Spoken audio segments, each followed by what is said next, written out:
Assalamualaikum warahmatullahi wabarakatuh. Perkenalkan, nama saya Dinda Ayu Basiroh. Saya di sini tidak sendiri, saya bersama dua rekan teman saya bernama Putri Fitratunisa dan Mutiara Saumi. Kami di sini akan mempresentasikan hasil kerja kelompok kami yang berjudul Tajdid dan Dakwah sebagai ciri khas perkembangan Muhammadiyah. Muhammadiyah sebagai organisasi pembaruan Islam modern yang didirikan oleh Kiai Haji Ahmad Dahlan pada tahun 1912 yang tumbuh dan berkembang pesat hingga pasca Indonesia merdeka, yaitu pada tahun 1950. Dalam periode 1912 sampai 1950, yang dapat dikategorikan sebagai periode pembinaan itu, peran Kiai Haji Ahmad Dahlan dalam memimpin Muhammadiyah sangatlah besar. Dalam pertumbuhan dan perkembangan Muhammadiyah dari Yogyakarta hingga menjangkau hampir seluruh wilayah Indonesia di bawah para penerus Kiai Haji Ahmad Dahlan. Kunci kesuksesan adalah karena Muhammadiyah telah memiliki modal sosial yang cukup.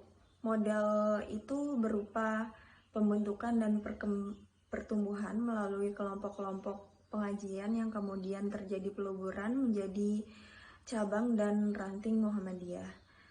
Lalu besarnya peran penghulu sebagai tulang punggung Muhammadiyah, dan yang terakhir peran kampung kauman di berbagai kota khususnya di Pulau Jawa sebagai tempat peresmian organisasi Muhammadiyah.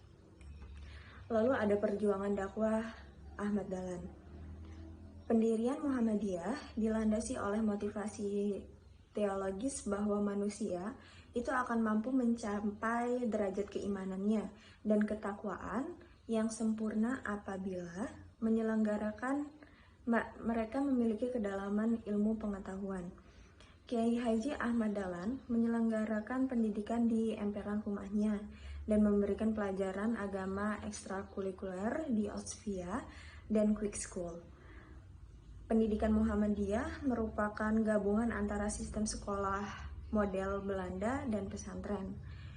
Pilihannya untuk mendirikan organisasi keagamaan dengan menitik beratkan pada dakwah pendidikan bagi masyarakat pada masa itu menjadi pilihan strategis dan jenius yang diambil oleh Ahmad Dahlan. Realitas sosial dan ide-ide dan tantangan ke depan dalam masyarakat menjadi wacana dan pemikiran dakwah Muhammadiyah. Berbagai isu sosial politik dan keagamaan menjadi konsen utama dakwah Muhammadiyah. Ruang bergeraknya menjadi semakin luas seiring dengan berkembangnya dinamika dalam masyarakat, bangsa, dan negara. Selanjutnya akan dijelaskan oleh Putri Fitratunisa. Usaha dan dakwah Muhammadiyah. Yang pertama yaitu bidang keagamaan, memberikan tuntunan dan pedoman dalam bidang akidah, ibadah, akhlak dan muamalah berdasarkan Al-Quran dan As-Sunnah, mendirikan masjid dan musola sebagai tempat sarana ibadah. Yang kedua yaitu bidang pendidikan. Pendidikan yang berorientasi kepada perpaduan antara sistem pendidikan umum dan sistem pesantren. Yang ketiga yaitu bidang sosial.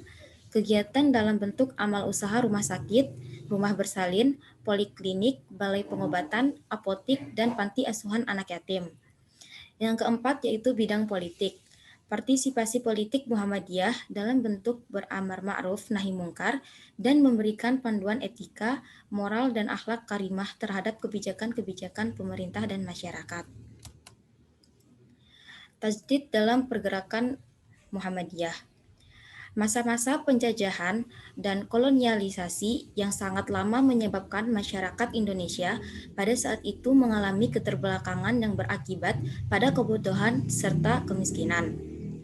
Di samping itu, kepercayaan masyarakat terhadap aliran-aliran animisme dan dinamisme masih kental terasa meskipun mereka sudah hidup berdampingan dengan ajaran agama yang dibawa masuk ke Indonesia.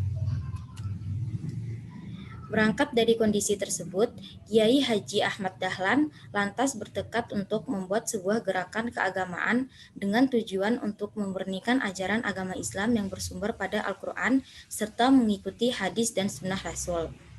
Beliau juga berfokus untuk meluruskan berbagai macam fenomena terkait dengan tahayul, bid'ah, dan khurafat yang mendarah daging dalam kebudayaan tradisional di Nusantara melalui pergerakan Muhammadiyah.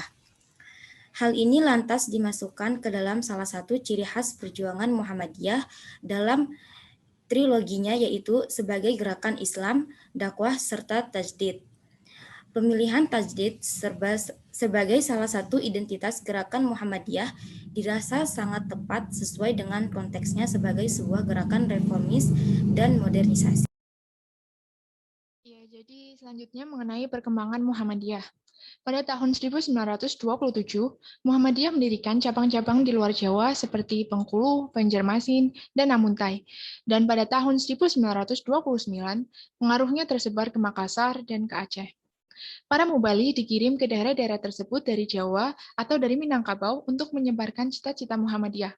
Jadi, Muhammadiyah tidak hanya organisasi yang terfokus di Yogyakarta atau di Pulau Jawa saja, tetapi telah menjadi gerakan yang meliputi seluruh Nusantara. Muhammadiyah sebagai gerakan religius sosial tidak hanya berkisar pada bidang pendidikan saja, dan tujuan gerakan ini adalah pemurnian Islam dari berbagai kepercayaan dan praktik yang bersifat tahayul tidak bisa lagi diwujudkan hanya melalui bidang pendidikan. Bidang-bidang lain di luar pendidikan menjadi perhatian Muhammadiyah sebagai sarana gerakan dakwahnya.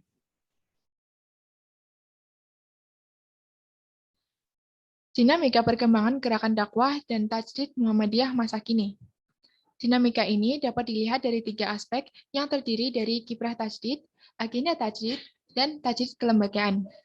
Yang pertama, kiprah tajdid adalah memurnikan paham agama Islam, memperbarui alam pikiran ke arah kemajuan, membangun sistem pendidikan Islam modern, gerakan Al-Ma'un, dan penolong kesengsaraan umum. Yang kedua, yakni agenda tajdid meliputi beberapa bidang, yaitu bidang taiji, tajdid, dan pemikiran Islam, bidang tabligh dan kehidupan Islami, bidang pendidikan, iptek dan litbang, bidang kaderisasi, bidang kesehatan, kesejahteraan, dan pemberdayaan masyarakat, bidang wakaf, zis dan ekonomi, serta bidang pustaka dan informasi, dan bidang seni budaya.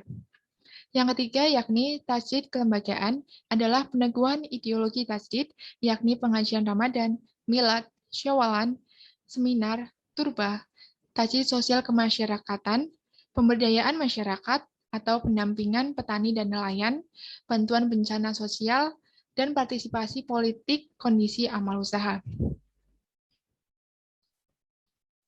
Demikianlah presentasi dari kelompok kami. Sebelumnya kami mohon maaf yang sebesar-besarnya apabila dalam menyampaikan tadi terdapat kesalahan baik yang disengaja maupun yang tidak disengaja.